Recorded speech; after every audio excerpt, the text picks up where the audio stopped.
Hello, ഇന്നത്തെ കഥയിലേക്ക് എല്ലാവർക്കും സ്വാഗതം. ചാനൽ ആദ്യമായിട്ട് കാണുന്നവരാണെങ്കിൽ ഒന്ന് സബ്സ്ക്രൈബ് ചെയ്തിട്ട് ലൈക്ക് ചെയ്യണേ. അങ്ങനെ ചന്ദ്രികയുടെയും മലറിൻ്റെയും കണ്ണ് കെട്ടിയിട്ട് ലക്ഷ്മിയും അതുപോലെ തന്നെ മഹേന്ദ്രനും ഉമ്മറത്തേക്ക് കൊണ്ടുവന്നതാണ്. കണ്ണ് തുറന്ന സമയത്ത് അവർ രണ്ടുപേരുടെയും കണ്ണിനെ അത്ഭുതപ്പെടുത്തുന്ന ഒരു കാഴ്ചയായിരുന്നു. മുറ്റത്തൊരു പുതിയ സ്കൂട്ടർ വാങ്ങിച്ചു വെച്ചിട്ടുണ്ടായിരുന്നു. അത് കാണുന്ന സമയത്ത് രണ്ടുപേരും ഒത്തിരി സന്തോഷത്തോടെയാണ് ഉള്ളത്. പക്ഷേ ചന്ദ്രിക ചോദിക്കുന്നുണ്ട്, എന്തിനാ അമ്മ ഇപ്പം ഇങ്ങനെ ഒരു സ്കൂട്ടർ വാങ്ങിച്ചത്? ഇവിടെ ഒരുപാട് വാഹനങ്ങളില്ലേ? അത് കേട്ടത് മഹേന്ദ്രൻ പറയുന്നുണ്ട്, ഇത് ഞങ്ങൾക്ക് വേണ്ടി വാങ്ങിച്ചതല്ല, ഇത് നിനക്ക് വേണ്ടി വാങ്ങിച്ചതാണ്. അത് കേട്ടതും ചന്ദ്രിക ശരിക്കും അന്താളിച്ച് നിൽക്കുകയാണ്. മാത്രമല്ല അവൾ അതിശയത്തോടു കൂടി ചോദിക്കുന്നുണ്ട്, എന്താ സാർ ഈ പറയുന്നേ? ഈ സ്കൂട്ടർ എനിക്കാ വാങ്ങിയതെന്നോ? അപ്പോൾ ലക്ഷ്മി പറയുന്നുണ്ട്, നീ മലറിനെ ഡെയിലി സ്കൂളിൽ കൊണ്ടുപോയി സൈക്കിളിൽ വിടുന്നു, കോളേജിലേക്ക് സൈക്കിളിൽ പോകുന്നു, ഓഫീസിലേക്കും കഷ്ടപ്പെട്ട് സൈക്കിളിൽ പോകുന്നു, വെയിലത്തും മഴയത്തും സൈക്കിൾ ചവിട്ടി നീ കഷ്ടപ്പെടുന്നു. നീ ബുദ്ധിമുട്ടില്ലാതെ എല്ലായിടത്തും പോയിട്ട് വരാൻ വേണ്ടിയിട്ടാ ഞങ്ങൾ നിനക്ക് വേണ്ടി ഇത് വാങ്ങിയത്. അപ്പോൾ ചന്ദ്രിക പറയുന്നുണ്ട്, ഞാൻ എവിടെയാ അമ്മ വെയിൽ കൊണ്ട് കഷ്ടപ്പെടുന്നേ? ഞാൻ സൈക്കിളിലല്ലേ പോകുന്നേ? അപ്പോൾ മഹേന്ദ്രനാണ് പറയുന്നത്, നോ, നീയും മലരും വെയിൽ കൊണ്ട് സൈക്കിളിൽ വെയിലത്ത് പോകുന്നത് ഞങ്ങൾക്ക് തീരെ ഇഷ്ടമല്ല. അത് കേട്ടപ്പോൾ ലക്ഷ്മി അത് സമ്മതിക്കുന്നുണ്ട്. അപ്പോൾ ചന്ദ്രിക ആകെ വല്ലായ്മയോടെ നിൽക്കുകയാണ്. അപ്പോൾ മഹേന്ദ്രൻ പറയുന്നുണ്ട്, ഞങ്ങൾ ഈ സ്കൂട്ടർ നിനക്ക് വെറുതെ തരുന്നതൊന്നുമല്ല. നീ വരച്ചു കൊടുത്ത ഡിസൈൻസ് കാരണം നമ്മുടെ കമ്പനിക്ക് വലിയ വലിയ പ്രൊജക്റ്റുകളൊക്കെ കിട്ടിയിരിക്കുന്നു. ആ പ്രൊജക്റ്റ് കാരണം കമ്പനിക്ക് വളരെയധികം പ്രോഫിറ്റും കിട്ടി. അതുകൊണ്ടാണ് നമ്മുടെ കമ്പനിയുടെ വകയായി ഈ സ്കൂട്ടർ നിനക്ക് ഗിഫ്റ്റായിട്ട് തരുന്നത്. അത് കേട്ട് ചന്ദ്രിക പുഞ്ചിരിക്കുകയാണ്. അപ്പോൾ മഹേന്ദ്രന് സംശയം തോന്നാത്ത രീതിയിൽ പറയാണ്, ഇത് നിനക്ക് മാത്രമല്ല നമ്മുടെ കമ്പനിയിൽ നന്നായിട്ട് പെർഫോമൻസ് ചെയ്യുന്ന എല്ലാവർക്കും കൊടുക്കുന്ന ഒരു സമ്മാനമാണ്. ലക്ഷ്മി അത് അംഗീകരിച്ചുകൊണ്ട് ചിരിക്കുന്നുണ്ട്. ആ സമയത്ത് ചന്ദ്രിക പറയാണ്, സർ, നിങ്ങൾ എനിക്കും എൻ്റെ കുഞ്ഞിനും ഒരു ആശ്രയം തന്നു, എനിക്കൊരു ജോലി തന്നു, എല്ലാ സൗകര്യങ്ങളും ഒരുക്കി തന്നു. അതൊന്നും പോരാഞ്ഞിട്ടാണോ ഇപ്പോൾ ഇതുകൂടി? ചന്ദ്രികയ്ക്ക് വല്ലാത്തൊരു മടി തോന്നുകയാണ്. അപ്പോൾ ലക്ഷ്മി പറയുന്നുണ്ട്, ഇത് കമ്പനിയുടെ റൂൾസാ ചന്ദ്രികേ, നീ വേണ്ടാന്നൊന്നും പറയാൻ പാടില്ല. നീ ചെയ്ത ജോലിയെ പ്രോത്സാഹിപ്പിച്ച് കമ്പനി നിനക്ക് തരുന്ന ഗിഫ്റ്റാണിത്. വാങ്ങിക്ക് മോളെ, സന്തോഷമായിട്ടിരിക്ക്. അവർ ചന്ദ്രികയോട് പറഞ്ഞപ്പോൾ ചന്ദ്രിക സന്തോഷത്തോടു കൂടി ആ വണ്ടിയിലേക്ക് നോക്കുന്നുണ്ട്. മലര് പക്ഷെ ഒത്തിരി സന്തോഷത്തിലാണുള്ളത്. അപ്പോഴാണ് മഹേന്ദ്രൻ തൻ്റെ കയ്യിലിരുന്ന സ്കൂട്ടറിൻ്റെ ചാവി ചന്ദ്രികയ്ക്ക് നേരെ നീട്ടുകയാണ്. ഇതാ ചന്ദ്രികെ, സ്കൂട്ടറിൻ്റെ ചാവി. അങ്ങനെ ചന്ദ്രിക രണ്ട് കൈയും നീട്ടി അത് വാങ്ങിക്കുന്നുണ്ട്. ആ സമയത്ത് ചന്ദ്രിക ഒന്നുകൂടി വണ്ടിയിലേക്ക് നോക്കിയിട്ട് ലക്ഷ്മിയോട് പറയാണ്, അമ്മേ, ആദ്യമായിട്ട് വണ്ടി എടുക്കുകയല്ലേ, അമ്മയുടെ കൈ കൊണ്ടൊന്ന് സ്റ്റാർട്ട് ചെയ്ത് തരാമോ? അത് കേട്ട സമയത്ത് ചന്ദ്രികയുടെ ആ ഒരു ഗുരുത്വം ആലോചിച്ചിട്ട് ലക്ഷ്മിക്ക് വല്ലാത്ത അഭിമാനം തോന്നുകയാണ്. മഹേന്ദ്രനും പറയുന്നുണ്ട്, ചെയ്തു കൊടുക്കുക. അങ്ങനെ ചന്ദ്രികയുടെ കയ്യിൽ നിന്ന് ലക്ഷ്മി താക്കോല് വാങ്ങിയിട്ട് വണ്ടി അവർ സ്റ്റാർട്ട് ചെയ്യാണ്. അത് കണ്ട് മലര് പൊട്ടിച്ചിരിക്കുകയാണ്. വണ്ടി സ്റ്റാർട്ടായി. മഹേന്ദ്രൻ സന്തോഷത്തോടെ ചിരിക്കുന്നുണ്ട്. ചന്ദ്രിക പുഞ്ചിരിച്ച സമയത്ത് ലക്ഷ്മി പറയാണ്, ചന്ദ്രിക വാ, വണ്ടി ഒഴിക്ക്. ചന്ദ്രിക മടിച്ചു നിൽക്കുന്ന കണ്ടപ്പോൾ മഹേന്ദ്രൻ പറയുന്നുണ്ട്, എന്താ ചന്ദ്രിക നോക്കി നിൽക്കുന്നത്? വണ്ടിയെടുത്ത് ഓടിക്ക്, മലരിനെയും കൊണ്ട് ഒരു റൗണ്ട് പോയിട്ട് വാ. അത് കേട്ട പാടെ തന്നെ മലരും പറയുന്നുണ്ട്, അമ്മേ, വണ്ടിയിൽ ഞാനും കയറാം അമ്മേ. ശരി. അങ്ങനെ ചന്ദ്രിക വേഗം തന്നെ സാരിയൊക്കെ മടക്കി കുത്തി വേഗം വന്ന് വണ്ടി എടുക്കുകയാണ്. മലരാണെങ്കിൽ പെട്ടെന്ന് തന്നെ ചന്ദ്രികയ്ക്കൊപ്പം വണ്ടി കയറുന്നുണ്ട്. അങ്ങനെ അമ്മയും മോളും കൂടി ആ ഒരു ചുറ്റുവട്ടത്തും തന്നെ ഒരു റൗണ്ട് വണ്ടി ഓടിച്ചിട്ട് വരികയാണ്. അത് കണ്ടിട്ട് ലക്ഷ്മിയുടെയും മഹേന്ദ്രൻ്റെയും ഹൃദയം നിറയുന്നുണ്ടായിരുന്നു. കാരണം ചന്ദ്രികയ്ക്ക് അങ്ങനെ ഒരു വണ്ടി വാങ്ങിച്ചു കൊടുത്തതിൽ അവർക്ക് അത്രയും സന്തോഷം ഉണ്ടായിരുന്നു. മറ്റ് ചന്ദ്രിക ഇങ്ങനെ സൈക്കിളിൽ വെയിലത്ത് പോകുന്ന അവരെ വല്ലാതെ വേദനിപ്പിച്ച ഒരു കാഴ്ചയായിരുന്നു. അങ്ങനെ മലറിനെ ഒന്ന് രണ്ട് തവണ റൗണ്ട് ചെയ്യിപ്പിച്ചതിന് ശേഷം ചന്ദ്രിക തിരിച്ച് കാർ പോർച്ചിലേക്ക് തന്നെ വന്നിട്ടുണ്ടായിരുന്നു. ആ സമയത്ത് ലക്ഷ്മി ചോദിക്കുന്നുണ്ട്, ചന്ദ്രികയെ, മലറിനെ മാത്രമേ സ്കൂട്ടറിൽ കൊണ്ടുപോവുള്ളൂ, എന്നെ കൊണ്ടുപോവില്ല? അപ്പോൾ ചന്ദ്രിക പറയുന്നുണ്ട്, എന്താ അമ്മ ഇങ്ങനെ പറയുന്നേ? അമ്മ വാ, അമ്മ കയറ്. അങ്ങനെ മലറിനെ ഇറക്കിയിട്ട് ചന്ദ്രിക വണ്ടി തിരിച്ചതിന് ശേഷം ലക്ഷ്മിയെ പിന്നിലും മലറിനെ മുന്നിലുമായിട്ട് കയറ്റുകയാണ്. അങ്ങനെ രണ്ടുപേരെ എടുത്തുകൊണ്ട് ചന്ദ്രിക കൂളായിട്ട് വണ്ടി ഓട്ടി പോവുകയാണ്. അത് കാണുന്ന സമയത്ത് മഹേന്ദ്രൻ പറയുന്നുണ്ട്, സൂക്ഷിച്ച്, നല്ല വെയിറ്റാണ്. അങ്ങനെ അവർ ചിരിച്ചുകൊണ്ട് അവിടുന്ന് വണ്ടി എടുത്തിട്ട് പോകുന്നുണ്ട്. ആ സമയത്താണ് മുത്തശ്ശിയും മേഘയും അകത്തു നിന്ന് ഇറങ്ങി വരുന്നത്. മുത്തശ്ശി നോക്കുമ്പോൾ കാണുന്നത് ചന്ദ്രികയ്ക്ക് പിന്നിൽ ഇരുന്നിട്ട് ലക്ഷ്മി സ്കൂട്ടറിൽ പോകുന്നതാണ്. അത് കണ്ടത് മുത്തശ്ശി വായിൽ വിരലും വെച്ച് നിൽക്കുകയാണ്. മേഘയാണെങ്കിലും ശരിക്കും അന്താളിച്ച് പോയിട്ടുണ്ടായിരുന്നു. അവളിങ്ങനെ ഞെട്ടിത്തരിച്ച് നിൽക്കുകയാണ്. അപ്പം മുത്തശ്ശി പറയുന്നുണ്ട്, എടീ മഹാഭാബി.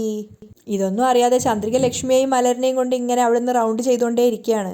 അത് കണ്ടിട്ട് വാത്സല്യത്തോടെ മഹേന്ദ്രൻ നോക്കി നിൽക്കുന്നുണ്ടായിരുന്നു. പക്ഷേ മേഘയും മുത്തശ്ശിയും ശരിക്കും ഞെട്ടിത്തരിച്ചാണ് നിൽക്കുന്നത്. മാത്രമല്ല മുത്തശ്ശി മേഘയോട് പറയുന്നുണ്ട്, ഇതൊക്കെ ഇനി എവിടെ ചെന്ന് അവസാനിക്കുമെന്ന് എനിക്കറിയില്ല. എന്നിട്ട് അവർ മേഘയോട് ദേഷ്യത്തോടെ സംസാരിക്കുകയാണ്. ഇനി എന്താ നടക്കാൻ പോകുന്നതെന്ന് ആലോചിക്കുമ്പോഴേ എൻ്റെ തലയൊക്കെ കറങ്ങുക.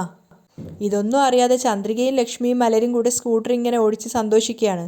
അപ്പോൾ മുത്തശ്ശി മേഘയോട് പറയുന്നുണ്ട്, നീ എത്ര തന്നെ ശ്രമിച്ചു അവളെ ഇവിടെ നിന്ന് ഓടിക്കാൻ, പക്ഷെ നിനക്കും സാധിച്ചില്ല. ഞാനും എന്തൊക്കെയോ ചെയ്തു നോക്കി, പക്ഷേ എനിക്കും ഇതുങ്ങളെ രണ്ടിനെയും ഓടിക്കാൻ പറ്റിയില്ല. ആ മഹേഷ് വന്ന് വിളിച്ചോണ്ട് പോവുമെന്ന് കരുതി, എന്നാൽ അവനെ കൊണ്ടും പറ്റിയില്ല. അവസാനം നമ്മൾ രണ്ടുപേരും ഇവിടെ നിന്ന് ഇറങ്ങേണ്ടി വരുമെന്ന് തോന്നുന്നു. മുത്തശ്ശി പരിഹാസ രൂപത്തിൽ പറഞ്ഞപ്പോൾ മേഘ പറയുന്നുണ്ട്, എന്തിനാ മുത്തശ്ശി ഇങ്ങനെയൊക്കെ സംസാരിക്കുന്നേ? മുത്തശ്ശിയുടെ വായിൽ നിന്നും നല്ലതൊന്നും വരില്ലേ? അത് കേട്ടതും മുത്തശ്ശി മനസ്സിൽ ചിന്തിക്കുകയാണ്, നടക്കാൻ പോകുന്നത് പറയുമ്പോൾ ഇവളെന്തിനാ എന്നോട് ദേഷ്യപ്പെടുന്നത്? എന്നിട്ട് അവർ ദേഷ്യത്തോടെ അകത്തേക്ക് കയറി പോവുകയാണ്. കുറച്ചു നേരം ദേഷ്യത്തോടെ മേഘയും ചന്ദ്രികയും അമ്മയും ഒക്കെ കൂടെ ആ സ്കൂട്ടർ ഓടിക്കുന്നത് നോക്കി നിന്നതിന് ശേഷം അവളും ദേഷ്യത്തോടെ അകത്തേക്ക് കയറി പോകുന്നുണ്ടായിരുന്നു. മഹേന്ദ്രനാണെങ്കിൽ ഇതൊന്നും ശ്രദ്ധിക്കാതെ മകള് ഭാര്യയും കൂട്ടിയിട്ട് വണ്ടിയിൽ പോകുന്ന ആ ഒരു കാഴ്ച നോക്കി ആസ്വദിച്ച് നിൽക്കുകയാണ്. അങ്ങനെ പിറ്റേന്ന് നേരം വെളുത്തപ്പോൾ മലറിന് സ്കൂളിൽ കൊണ്ടുവിടാനുള്ള സമയമായിട്ടുണ്ടായിരുന്നു. അപ്പോൾ മലരും ചന്ദ്രികയും വീടും പൂട്ടി പുറത്തേക്ക് ഇറങ്ങുകയാണ്. മുറ്റത്തെത്തിയതും വണ്ടി കണ്ടതും മലർ ആകെ സന്തോഷത്തോടെയാണ് സംസാരിക്കുന്നത്. ഹായ്, ഞാൻ ആദ്യമായിട്ടാണ് സ്കൂളിൽ പോകുന്നേ. അത് കേട്ട് ചന്ദ്രികയും പുഞ്ചിരിച്ചുകൊണ്ട് പറയുന്നുണ്ട്, ഇനി മുതൽ അമ്മ ഡെയിലി മോളെ സ്കൂളിൽ വിടാൻ പോകുന്നേ. എന്നിട്ട് ഹെൽമെറ്റ് വെച്ചതിന് ശേഷം ചന്ദ്രിക ഒരുപാട് നേരം സ്കൂട്ടർ സ്റ്റാർട്ട് ചെയ്യാൻ വേണ്ടി ശ്രമിച്ചു. പക്ഷേ എത്ര തന്നെ ശ്രമിച്ചിട്ടും ചന്ദ്രിക ആ സ്കൂട്ടർ സ്റ്റാർട്ട് ആവുന്നുണ്ടായിരുന്നില്ല. എന്തു പറ്റി അമ്മേ? മലര് ചോദിക്കുകയാണ്. എന്താണെന്നറിയില്ലടാ, സ്കൂട്ടർ സ്റ്റാർട്ടാവുന്നില്ല. ചന്ദ്രിക സ്കൂട്ടറിൽ നിന്ന് ഇറങ്ങിയിട്ട് കിക്കർ അടിച്ചിട്ടൊക്കെ ഒരുപാട് ശ്രമിച്ചു നോക്കി. പക്ഷേ ചന്ദ്രിക എത്ര തന്നെ ശ്രമിച്ചിട്ട് സ്കൂട്ടർ സ്റ്റാർട്ടാവുന്നുണ്ടായിരുന്നില്ല. ആ സമയത്താണ് ഓഫീസിലേക്ക് പോകാൻ റെഡിയായിട്ട് കാറിനടുത്തേക്ക് സിദ്ധാർത്ഥ് വന്നിട്ടുണ്ടായിരുന്നത്. സിദ്ധാർത്ഥ് നോക്കുമ്പോൾ ചന്ദ്രിക സ്കൂട്ടർ സ്റ്റാർട്ട് ചെയ്യാൻ ശ്രമിക്കുന്നതും അതവള് പരാജയപ്പെടുന്നതൊക്കെ അവന് മനസ്സിലായി. അപ്പോൾ സിദ്ധു വേഗം അവരുടെ അടുത്തേക്ക് പോയിട്ട് ചോദിക്കുന്നുണ്ട്, എന്താ വണ്ടി സ്റ്റാർട്ടാവുന്നില്ലേ? എന്താണെന്ന് അറിയില്ല സർ, വണ്ടി സ്റ്റാർട്ടാവുന്നില്ല. ചന്ദ്രിക പറഞ്ഞപ്പോൾ സിദ്ധാർത്ഥ് പറയുന്നുണ്ട്, മാറ്, ഞാൻ സ്റ്റാർട്ട് ചെയ്തുതരാം. സിദ്ധാർത്ഥ് ചന്ദ്രികയെ സഹായിക്കാൻ വേണ്ടി അങ്ങോട്ടേക്ക് പോകുന്നത് ജാനകി കാണുന്നുണ്ടായിരുന്നു. പക്ഷേ സിദ്ധാർത്ഥും ചന്ദ്രികയൊന്നും ജാനകിയെ ശ്രദ്ധിക്കുന്നതും കാണുന്നുണ്ടായിരുന്നില്ല. അങ്ങനെ കുറേ നേരത്തെ ശ്രമത്തിനൊടുവിൽ സിദ്ധാർത്ഥ് വണ്ടി സ്റ്റാർട്ടാക്കുകയാണ്. അങ്ങനെ സിദ്ധാർത്ഥിൻ്റെ പരിശ്രമത്തിന് ശേഷം വണ്ടി സ്റ്റാർട്ടായപ്പോൾ മലർ സന്തോഷം കൊണ്ട് തുള്ളിച്ചാടുകയാണ്. അങ്ങനെ ചന്ദ്രികയ്ക്ക് വണ്ടി ഏൽപ്പിച്ചു കൊടുത്തിട്ട് മലറിനെ എടുത്തിട്ട് വണ്ടിയുടെ പിന്നിൽ ഇരുത്തി കൊടുക്കുകയാണ് സിദ്ധാർത്ഥ്. അങ്ങനെ അവർ രണ്ടുപേരെ യാത്രയാക്കുന്നുണ്ടായിരുന്നു. സിദ്ധാർത്ഥിന് ടാറ്റയൊക്കെ പറഞ്ഞിട്ടാണ് മലർ പോയത്. സിദ്ധാർത്ഥാണെങ്കിൽ അതീവ സന്തോഷത്തോടു കൂടിയാണ് അവിടെ നിൽക്കുന്നതും. പക്ഷെ അത് കാണുന്നതോറും ജാനകിക്ക് വല്ലാത്ത ദേഷ്യം തോന്നുകയാണ്. ജാനകി സ്വയം മനസ്സിൽ ചിന്തിക്കുന്നുണ്ട്, ചന്ദ്രികയോട് സംസാരിക്കരുത് എന്ന് പറഞ്ഞിട്ട് ഇവനാണെങ്കിൽ അവളെ വിടുന്ന ലക്ഷണമേ ഇല്ലല്ലോ. എത്ര വേഗത്തിൽ ഇവൻ്റെ വിവാഹം നടത്തുന്നുവോ അത്രയും ഞങ്ങൾക്ക് നല്ലതാ, അല്ലെങ്കിൽ ഇവൻ ആ ചന്ദ്രികയുടെ പുറകെ പോവും. ജാനകി വല്ലാതെ അസ്വസ്ഥയായിരുന്നു. ആ സമയത്താണ് ആരതി അങ്ങോട്ടേക്ക് വന്നിട്ട് പറഞ്ഞത്, അമ്മേ, ബ്രോക്കർ വിളിച്ചിട്ടുണ്ടായിരുന്നു, നാളെ ചെക്കൻ്റെ വീട്ടിൽ നിന്ന് ആള് വരുമെന്നാ പറഞ്ഞേ. അങ്ങനെയാണോ? എങ്കിൽ ആദ്യം അത് സിദ്ധാർത്ഥിനോട് പറയണം, ജാനകി പറയുന്നുണ്ട്. അപ്പോഴേക്കും സിദ്ധാർത്ഥ് അവൻ്റെ കാറിൻ്റെ അടുത്തേക്ക് തിരിച്ചു വരുന്നുണ്ടായിരുന്നു. അങ്ങനെ ജാനകി സിദ്ധാർത്ഥിനെ വിളിക്കുകയാണ്, സിദ്ധു ഒന്നിങ്ങോട്ടേക്ക് വന്നേ. സിദ്ധാർത്ഥ് അടുത്തെത്തിയ സമയത്ത് ജാനകി പറയാണ്, നാളെ പയ്യൻ്റെ വീട്ടിൽ നിന്ന് ആരതിയെ പെണ്ണ് കാണാൻ വരുന്നുണ്ട്. ഒപ്പം തന്നെ പയ്യൻ്റെ അനുജത്തി സന്ധ്യയും വരുന്നുണ്ട്. നാളെ നീ എവിടെയും പോകാൻ പാടില്ല, ഇവിടെ തന്നെ ഉണ്ടാവണം. അത് കേട്ടതും സിദ്ധാർത്ഥിൻ്റെ മുഖമൊക്കെ വലിഞ്ഞു മുറുകുകയാണ്. അത് ആരതിക്ക് മനസ്സിലായിട്ടുണ്ടായിരുന്നു. അപ്പോൾ ആരതി അവനോട് പറയാണ്, ചേട്ടാ, ഈ കല്യാണം നടക്കണമെങ്കിൽ ചേട്ടൻ ആ സന്ധ്യ എന്ന് പറയുന്ന പെൺകുട്ടിയെ വിവാഹം കഴിക്കണം. അതൊരു പ്രധാന കാര്യമാണ്. നാളെ ചേട്ടൻ ഒരിടത്തും പോവരുത്. അത് കേട്ടതും സിദ്ധാർത്ഥ് ആരതിയുടെ മുഖത്തേക്ക് കുറച്ചു നേരം നോക്കി നിൽക്കുകയാണ്. അവൻ്റെ മറുപടി ഒന്നും ഇല്ലാത്തത് കണ്ടപ്പോൾ തന്നെ ജാനകിയും ആരതിയും ആകെ പേടിയോടുകൂടിയാണ് നിൽക്കുന്നത്. പക്ഷേ സിദ്ധാർത്ഥ് ഒന്നും പറയാതെ അവിടുന്ന് ഇറങ്ങിപ്പോവുകയാണ്. പിന്നാലെ ജാനകി വിളിക്കുന്നുണ്ടെങ്കിലും സിദ്ധാർത്ഥ് കേട്ടതായി ഭാവിക്കുന്നില്ല. ജാനകിക്കാണെങ്കിൽ വല്ലാത്ത ദേഷ്യം വന്നിട്ടുണ്ടായിരുന്നു സിദ്ധാർത്ഥിൻ്റെ ആ ഒരു പെരുമാറ്റം കാണുന്ന സമയത്ത്. ചന്ദ്രിക ക്ഷേത്രത്തിലെത്തിയ സമയത്ത് പൂജാരി വേഗം തന്നെ അവളോട് ചോദിക്കുന്നുണ്ട്, ആരുടെ പേരിലാണ് അർച്ചന എന്ന്.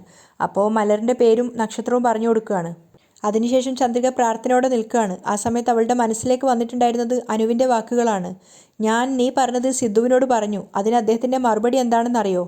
ചന്ദ്രിക എന്നെ സ്വീകരിച്ചില്ലെങ്കിൽ ഞാൻ നിന്റെ സ്നേഹം അക്സെപ്റ്റ് ചെയ്യാമെന്ന് പറഞ്ഞു. ചന്ദ്രികയുടെ പ്രാർത്ഥന കഴിഞ്ഞപ്പോഴേക്കും പൂജാരി അർച്ചന കഴിഞ്ഞ താലവുമായിട്ട് വന്നിട്ടുണ്ടായിരുന്നു. അത് വാങ്ങിച്ചതിന് ശേഷം ചന്ദ്രിക ചന്ദനം തൊടുകയാണ്. അങ്ങനെ അവൾ ആ ക്ഷേത്രത്തിൽ നിന്ന് ഇറങ്ങിയപ്പോഴേക്കും തൊട്ടു മുന്നിലായിട്ട് സിദ്ധാർത്ഥ് ഉണ്ടായിരുന്നു. പെട്ടെന്ന് പ്രതീക്ഷിക്കാതെ സിദ്ധാർത്ഥിനെ കൺമുന്നിൽ കണ്ടപ്പോൾ ചന്ദ്രികയ്ക്ക് എന്താ പറയേണ്ടതെന്ന് മനസ്സിലായില്ല. കുറച്ചു നേരം അവർ രണ്ടുപേരും കണ്ണുകളിലേക്ക് നോക്കി നിൽക്കുകയാണ്. പെട്ടെന്നൊരു ബോധം വന്നതുപോലെ ചന്ദ്രിക ചോദിക്കുന്നുണ്ട്, എന്താ സാർ പതിവില്ലാതെ അമ്പലത്തിലേക്കൊക്കെ? ആ സമയത്ത് സിദ്ധാർത്ഥ് പറയുന്നുണ്ട്, ഞാൻ എൻ്റെ ദൈവത്തിനെ കാണാനാണ് വന്നത്, ചെറിയൊരു അപേക്ഷ. ആ അപേക്ഷ ദൈവം നിറവേറ്റുമോ ഇല്ലയോ എന്ന് ചോദിച്ചിട്ട് പോവാനാണ് വന്നത്. അത് കേട്ട സമയത്ത് ചന്ദ്രിക ചോദിക്കുന്നുണ്ട്, ദൈവത്തോട് എന്താ സാർ അപേക്ഷിക്കുന്നത്? അത് ദൈവത്തിന് നന്നായിട്ടറിയാം എൻ്റെ പ്രാർത്ഥന എന്താണെന്ന്.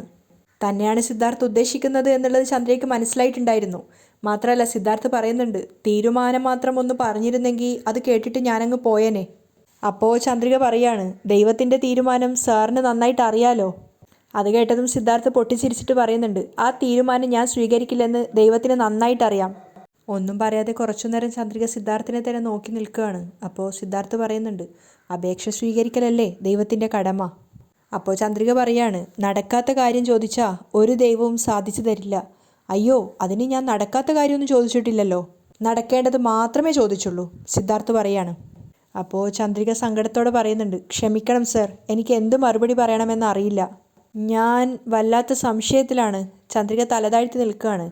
അപ്പോൾ സിദ്ധാർത്ഥ് വെറുതെ ഒരു കുസൃതിക്ക് ചോദിക്കുകയാണ്, ശരി, അനുവിനെക്കുറിച്ച് എന്താ അഭിപ്രായം? അത് കേട്ടതും ചന്ദ്രിക ആകെ വല്ലാതെ ആവുകയാണ്. കുറച്ചു സമയത്തിന് ശേഷം അവൾ പറയുന്നുണ്ട്, വളരെയധികം നല്ല പെൺകുട്ടിയാണ് സർ. പക്ഷേ സാറിൻ്റെ കാര്യത്തിൽ മാത്രമാണ് കുറച്ച് മോശമായിട്ട് പെരുമാറുന്നത്. അപ്പോൾ സിദ്ധാർത്ഥ് വെറുതെ ചന്ദ്രികയെ ചൊടിപ്പിക്കാൻ വേണ്ടി പറയാണ്, അതിനവൾ മോശമായിട്ടൊന്നും പെരുമാറിയില്ലല്ലോ. അവൾക്ക് എന്നെ നന്നായിട്ട് ഇഷ്ടപ്പെട്ടു, അതുകൊണ്ട് അവൾ എന്നെ പ്രപ്പോസ് ചെയ്തു. അത് സ്വീകരിക്കുന്നതും സ്വീകരിക്കാത്തതും എൻ്റെ തീരുമാനമല്ലേ. ചന്ദ്രികയെ നോക്കിക്കൊണ്ടൊരു കുറുമ്പോട് കൂടിയാണ് സിദ്ധാർത്ഥ് സംസാരിക്കുന്നത്. അപ്പോഴേക്കും ചന്ദ്രികയ്ക്കും ചെറുതായിട്ട് കുശുമ്പ് കയറിയിട്ടുണ്ടായിരുന്നു. അവൾ പറയുന്നുണ്ട്, എന്നാലും അവൾ എങ്ങനെയാണ് സാറിനെ സ്നേഹിക്കുക? അപ്പോൾ സിദ്ധാർത്ഥ് അവൾ ഒന്നുകൂടെ ചൊടിപ്പിക്കുകയാണ്, എന്തുകൊണ്ട് സ്നേഹിച്ചൂടാ? അപ്പോഴേക്കും ചന്ദ്രിക ആകെ നിരാശയായി. അപ്പോൾ അവൾ ചോദിക്കുന്നുണ്ട്, അപ്പോൾ അവൾ സാറിനെ സ്നേഹിക്കുന്നത് സാറിനും ഇഷ്ടമാണോ? അപ്പോഴേക്കും സിദ്ധാർത്ഥിന് ചിരി വന്നിട്ടുണ്ടായിരുന്നു. അവൻ പറയുന്നുണ്ട്, ഞാൻ ഇഷ്ടപ്പെടുന്നതും ഇഷ്ടപ്പെടാത്തതും വേറെ കാര്യം, പക്ഷേ അവൾ എന്നെ ഇഷ്ടപ്പെടുന്നത് എനിക്ക് തടയാൻ പറ്റില്ലല്ലോ. അത് കേട്ടതും ചന്ദ്രിക ആകെ വല്ലാതെ ആവുകയാണ്. അപ്പോൾ സിദ്ധാർത്ഥ് പറയുന്നുണ്ട്, അതിനുള്ള അവകാശവും എനിക്കില്ല. അപ്പോൾ ചന്ദ്രിക ചെറിയ കുശുമ്പോടെ പറയാണ്, സാർ എന്തു പറഞ്ഞാലും അവൾ സാറിനെ ഇഷ്ടപ്പെടുന്നത് എനിക്കിഷ്ടമല്ല. അപ്പോൾ സിദ്ധാർത്ഥ് വീണ്ടും ചോദിക്കുകയാണ്, അതെന്താ ഇഷ്ടമല്ലാത്തേ? അപ്പോൾ ചന്ദ്രിക വീണ്ടും കുറുമ്പോടെ പറയുന്നുണ്ട്, ഇഷ്ടമല്ല എന്ന് വെച്ചാൽ ഇഷ്ടമല്ല. അത് കേട്ടത് സിദ്ധാർത്ഥിന് വല്ലാത്ത സന്തോഷം തോന്നുകയാണ്. അവൻ വീണ്ടും ചോദിക്കുകയാണ്, അതെന്താണെന്നാ ഞാൻ ചോദിച്ചേ? ചന്ദ്രിക ആകെ വല്ലാതായിട്ടുണ്ടായിരുന്നു. അവൾ പറയുന്നുണ്ട്, കാരണമൊന്നും എനിക്കറിയില്ല, പക്ഷേ എനിക്കിഷ്ടമല്ല. പെട്ടെന്ന് തന്നെ സിദ്ധാർത്ഥ് ചോദിക്കുകയാണ്, അപ്പോൾ തനിക്കെന്നെ ഇഷ്ടമാണോ? പെട്ടെന്നുള്ള സിദ്ധാർത്ഥിൻ്റെ ആ ചോദ്യം കേട്ടപ്പോൾ ചന്ദ്രിക ആകെ പരിഭ്രമത്തിലായി. എന്താ പറയേണ്ടതെന്ന് അറിയാതെ സിദ്ധാർത്ഥിനെ തന്നെ ഒരുപാട് നേരം നോക്കി നിൽക്കുകയാണ് ചന്ദ്രിക. അവൾ പോലും അറിയാതെ അവളുടെ മുഖത്തൊരു പുഞ്ചിരി വിരിയുന്നുണ്ടായിരുന്നു. അപ്പോൾ സിദ്ധാർത്ഥ് ശബ്ദം താഴ്ത്തി പറയാണ്, ദേ നോക്ക്, ഇഷ്ടമാണെങ്കിൽ ഒന്ന് മൂളിയാൽ മാത്രം മതി, ബാക്കിയെല്ലാം ഞാൻ നോക്കിക്കോളാം. സിദ്ധാർത്ഥിൻ്റെ ആ ഒരു സംസാരം ചന്ദ്രികയ്ക്ക് ഒന്നുകൂടെ ധൈര്യം കൊടുത്തിട്ടുണ്ടായിരുന്നെങ്കിലും പെട്ടെന്നൊരു മറുപടി പറയാൻ പറ്റാത്ത അവസ്ഥയിൽ അവൾ സിദ്ധാർത്ഥിനെ തന്നെ പ്രണയത്തോടെ നോക്കി നിൽക്കുകയാണ്. അവിടെയാണ് ഇന്നത്തെ എപ്പിസോഡ് വൈൻഡപ്പ് ചെയ്യുന്നത്.